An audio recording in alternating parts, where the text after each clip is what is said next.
Hello friends, स्वागत है आपका अपने चैनल गोयल मैट्रिक्स पर। तो आज हम जो बात करने वाले हैं वो करेंगे DSSS का जो आपका एग्जाम होता है उसको लेकर। तो उसमें रहेगा आपका टीजीटी मैथ। तो इसमें आप देखेंगे क्या क्या आपको क्वालिफिकेशन आपके पास होनी चाहिए, क्या क्या मतलब इसके जो एग्जाम पैटर्न होता है वो कैसा होना चाहिए, इसमें जो एज लिमिट होती है वो कितनी होती है, क्या आप इसके लिए एलिजिबल हैं या नहीं। तो यहाँ से आपको क्लियर हो जाएगा, क्योंकि जो आपकी टीजीटी मैथ की जो पीजीटी वाली है, सॉरी पीजीटी वाली, वो वैकेंसी आपकी आ चुकी है। तो जल्दी आपको ये वाली भी देखने मिल जाएंगी, ठीक है। तो इसीलिए हम तैयारी को स्टार्ट जल्दी से कर देंगे, लेकिन उससे पहले आप ये देख लीजिएगा कि आप एलिजिबल हैं या नहीं। तो आप अगर चैनल पर नए आए हैं तो इसको सब्सक्राइब कर लीजिएगा और फिर जितना हो सके ज्यादा से ज्यादा लाइक कमेंट शेयर कर दीजिएगा। चलिए तो फिर स्टार्ट करते हैं जिसके बारे में आज हम बात करेंगे।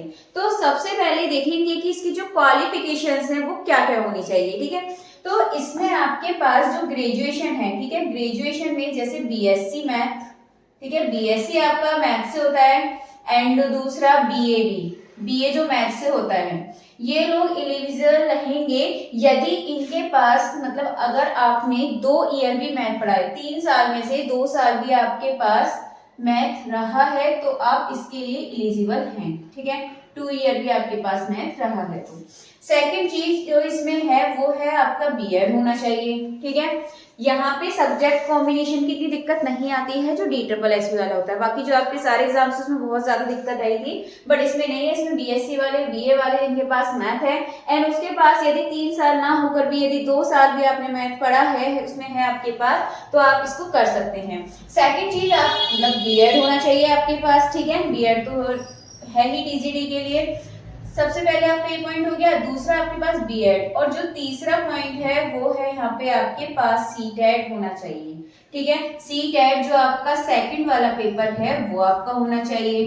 एंड सबसे इम्पोर्टेंट जो आपको बात याद रखनी है वो है कि आपके जो मतलब जैसे अदर स्टेट है, ठीक है, क्योंकि हम बात तो अदर स्टेट को लेकर कर रहे हैं ना। जो अदर स्टेट के कैंडिडेट है वो चाहे ओबीसी से हो, जनरल से हो, एससी से हो, मतलब किसी से भी हो, उनको जनरल में ही काउंट किया जाएगा।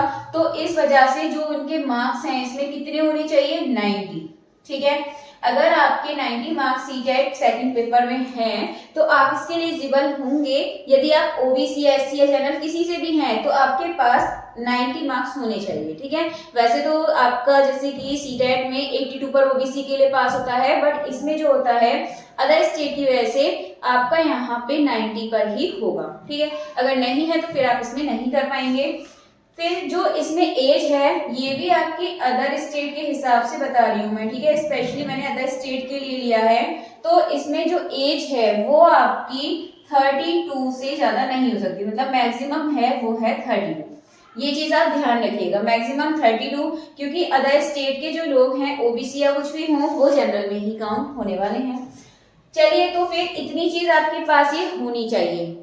और यहाँ पे यदि बात करें एग्जाम पैटर्न कि आपके पास इसमें क्या मतलब किस तरीके से आपका पेपर आने वाला है, तो ये आपका जो पेपर आता है ये 2 पार्ट में आता है। एक होता है आपका पार्ट ए और दूसरा जो होता है आपका वो है पार्ट बी।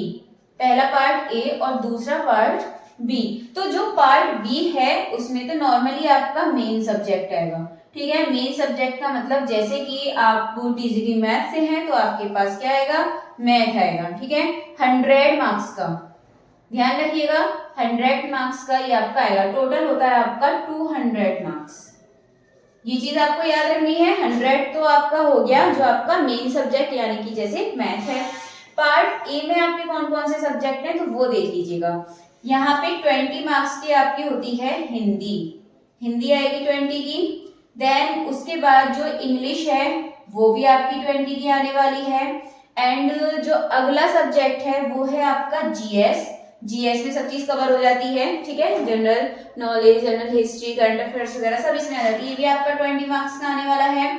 देन उसके बाद मैथ, चाहे उनके पास कोई सा कैसा भी सब्जेक्ट हो, चाहे मैथ ही क्यों ना हो या फिर अदर सब्जेक्ट हो, तब भी आपको यहाँ पे मैथ देखने को मिलेगा, अर्थमेटिक वाला। और जो इसका लेवल रहेगा मैथ का वो रहेगा 9 to 12 वाला, 9 to 10 वाला, सॉरी 12 नहीं 10, 9 से लेके 10 तक का, मतलब ज्यादा हाई फाई भी नहीं रहेगा, बट आपको फिर भी तैयार करना पड़ेगा। एंड लास्ट ये हो गए आपके अभी तक 80 मार्क्स के हो गए, यहाँ तो मैंने मार्क्स लिखे ही, 20 मार्क्स का आएगा ये। एंड जो आपका लास्ट वाला बचा है वो है आपका रीजनिंग। तो जो रीजनिंग है वो भी आपकी कितने की आएगी, 20 मार्क्स। तो ये सभी टोटल हो गए आपके 100 मार्क्स की। ये 100 मार्क्स प्लस ये 100 मार्क्स, ये हो गए आपके 200। एंड यहाँ पे ध्यान रखिएगा, हो सकता है अभी जो आपको नोटिफिकेशन आउट हो उसमें थोड़ा बहुत चेंज हो सकता है, ज्यादा नहीं होगा। जैसे एज को लेकर 1 या 2 साल का ऊपर नीचे आपको देखने को मिल सकता है, नीचे तो खैर नहीं होगा, मतलब इतना ही होगा, 32 ही होगा मैक्सिमम। एंड आपका सिलेबस भी यही रहने वाला है, इसमें भी कोई चेंज नहीं होगा। और आपका जो ये क्वालिफिकेशन है, अभी मैंने लास्ट वाले नोटिफिकेशन जो था उसके अकॉर्डिंग बताई है, ठीक है। तो अभी आपका जैसे नोटिफिकेशन आएगा तब हम देख लेंगे कि क्या है। और इसमें जो आपके क्या रहता है, 0.25 का नेगेटिव मार्किंग रहेगी इसमें। अगर आपका एक क्वेश्चन सही है तो उसका पूरा 1 मार्क्स मिलेगा, यदि वो आपका गलत हो जाता है तो उस क्वेश्चन के गलत होने से जो आपका सही था उसमें से आपका 0.25 नंबर कट जाएगा, ठीक है। ये चीज आपको याद रखनी है। और बस इतना ही काफी है। और जो टाइम होता है, टाइम के बारे में आपको विशेष ध्यान रखना है, क्योंकि टाइम है ओनली 2 आवर। 2 आवर का मतलब आप समझ रहे हैं, सबसे ज्यादा दिक्कत जो होगी वो होने वाली है मैथ्स के स्टूडेंट को, क्योंकि 100 क्वेश्चंस मैथ के, उनके लिए 3 घंटे का भी टाइम कम पड़ जाता है। लेकिन यहाँ पे 2 घंटे हैं, फिर इसमें भी 20 क्वेश्चन आपके आने वाले हैं मैथ के, तो आपके लिए तो 120 क्वेश्चन तो ऐसे ही सॉल्व करने हैं 2 आवर्स में, और साथ में ये क्वेश्चन में भी टाइम जाता है कहीं ना कहीं, तो टाइम तो इसके अकॉर्डिंग कम है। तो आपको सबसे ज्यादा मेन चीज क्या रखनी है कि आपको अपनी स्पीड पे सबसे ज्यादा फोकस करना है। एंड लास्ट आपको एक और चीज बता दी कि इसमें जो नो इंटरव्यू, जो आपका इंटरव्यू है वो इसमें नहीं होगा, ठीक है। नो इंटरव्यू है इसमें, तो इंटरव्यू आपका नहीं होना है। दूसरी चीज आपको नेगेटिव मार्किंग भी बता दी है, टाइम भी बता दिया है, एंड आपका टोटल कितने मार्क्स का होना है, कौन कौन से आपके इसमें सब्जेक्ट आने वाले हैं ये भी बता दिया है।